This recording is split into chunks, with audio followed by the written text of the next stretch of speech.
ඇයි අනේ ඔලිවියා මිස් එහෙම කළේ? ඩග්ලස් එහෙම දැනගත්තොත් මං ගැන මොනවා හිතයිද? අනේ සන්දේසි ඩග්ලස් දන්නවා එයාගේ ওই දෝනිගේ හැටි. ඒ හින්දා ඔයා බය වෙන්න එපා.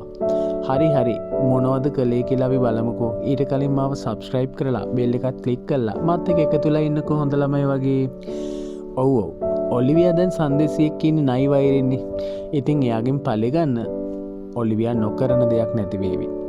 ඒකනේ ඔය ඩග්ලස් දැනගත්තොත් මොනවා කරයිද කියලා සන්දේසි ටිකක් බයෙන් ඉන්නේ. ඕව ගණන් ගන්න එපානේ. සර් දන්නව දුව පොළඟ කියලා. පොළඟ කියලා? නෑ පොළඟි.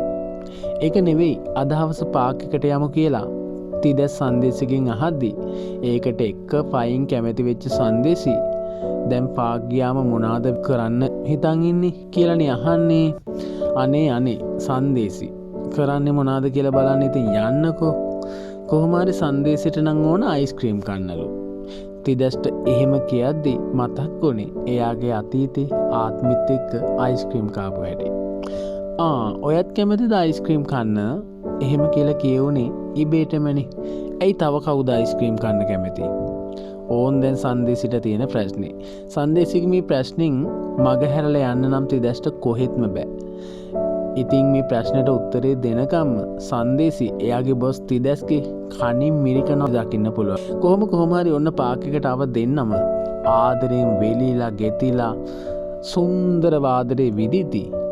ඒක දකින්න පේසලයට ඉවසුම් නැතුව ආවේ දෙන්නම් බැටේ කියලා හිතාගෙන වෙන්න ඇති. හැබැයි ඉතින් වස්තුට කියන්න තියෙන්නේ නම් ඔය ලොකු සීන් දාගෙන එන පේසලට තිදැස්කින් අම්බානකට කෑමක් නම් සුව කියලා තමයි. හරි අපි බලමුකෝ ඔලිවියා මොනාද සන්දේසිට එරෙහිව ගහන ප්ලෑන් කියලා. එතකොට ඩග්ලස් සන්දේසිට මොනවා කරයිද කියලා. ආයේ ඉතින් පේසලට තිදැස්කින් අම්බානකට ගොටි කන්න වෙයිද නැද්ද කියලා නේද? මාත් එක්ක එකතු වෙලා ඉන්න. ආදරෙන් මාව subscribe කරන්න. අපි ආයමත් අලුත් කොටසකින් ආදරෙන් හම්බ වෙමු. ගිහින් එන්නම් මම වගේ ආදරණීය වස්තු.